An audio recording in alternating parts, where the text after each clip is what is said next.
Occidental Mindoro. The much awaited. Ayan na. Ayan na siya. The much awaited. Hello, Occidental Mindoro. Hello, good evening. How are you feeling tonight? I'm feeling great and so grateful because to my supporters, to my family, my friends, and to the people who always believe in me. Very nice. You know, all of our candidates, it takes a village to get here. You see the candidate on stage, but it really takes an entire team. So thank you for thanking all those people that got you here. Okay. So your question is, just like the other questions, of course, hindi naman nababago. What it takes to be a great man. At a very young age, I experienced the weight of a man's work fishing. Not by choice, but by responsibility. It wasn't the childhood I dreamed of, but it taught me so much strength. I may have started at the sea, but I am not drowned by struggle. I chose to rise, and tonight I stand here, proof that no dream is too far for someone who never gave up. And I believe through my stories and experiences, I can say that it makes me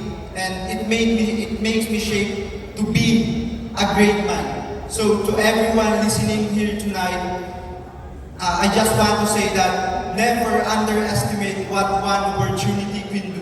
Because everything, never underestimate what one opportunity can do. Because it might be the beginning of the life you always prayed for.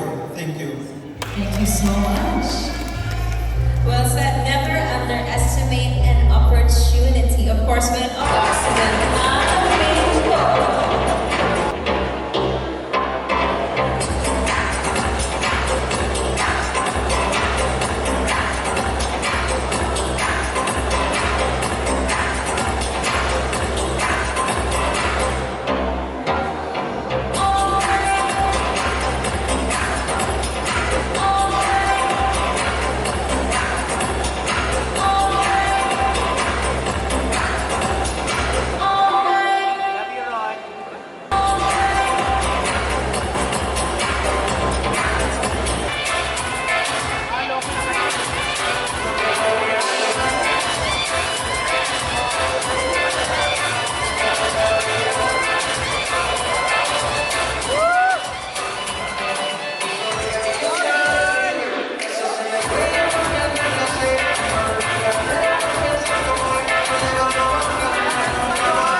and the great man, photogenic, is Occidental Mindoro. Congratulations, Occidental Mindoro. To present this award is Great Man of the Universe 2025 Tourism, Mr. Myers Piotr. Congrats, Ron! Ron, here, Ron! Ron! Again, this is your Mr. Photogenic of this year's batch. So be sure to focus your cameras, get a good video, because this is your Mr. Photogenic.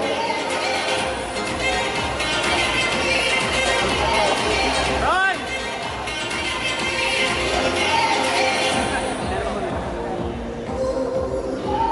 Congrats, Ben!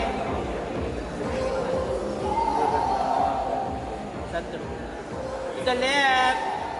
Tulog na yung mga photographer. The next award is to be presented by Mr. Global Philippines 2021, Mr. Nico 10. Our great man, the best in talent is Sambales! Occidental Mindoro. Awarded to the candidate who displayed exceptional talent and performance ability. Congratulations, Occidental. Ron! Ron, dito lang! Congrats, Ben! Mama so proud! To our next candidate, Occidental Mindoro. Ron! Congrats, Ben! Up next, this time we bring down Occidental Mindoro. Hello, Mr. Occidental Mindoro. How are you feeling?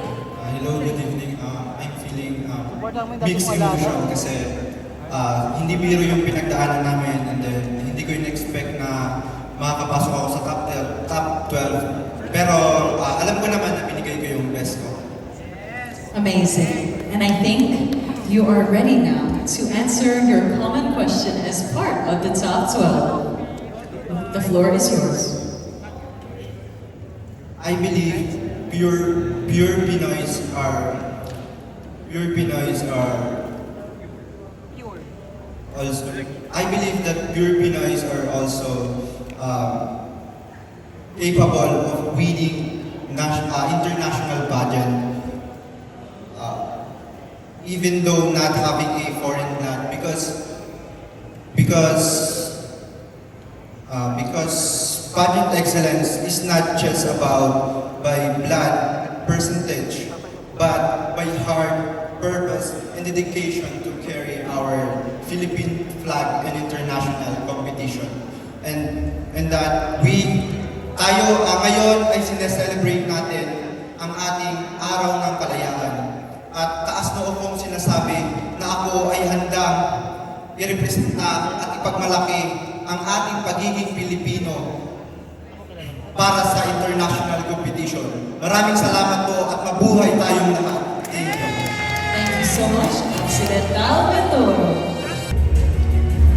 Alright, these are your top 2, everyone. Let's give a round of applause for our top 2 great men of this year's competition.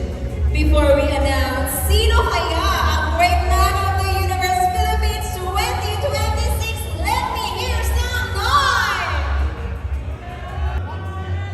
Again, the first name called is your grand winner, the Mr. Great Man of the Universe Philippines 2026.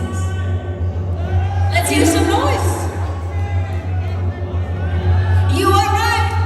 Occidental Mindoro, our Great Man of the Philippines 2026! Congratulations!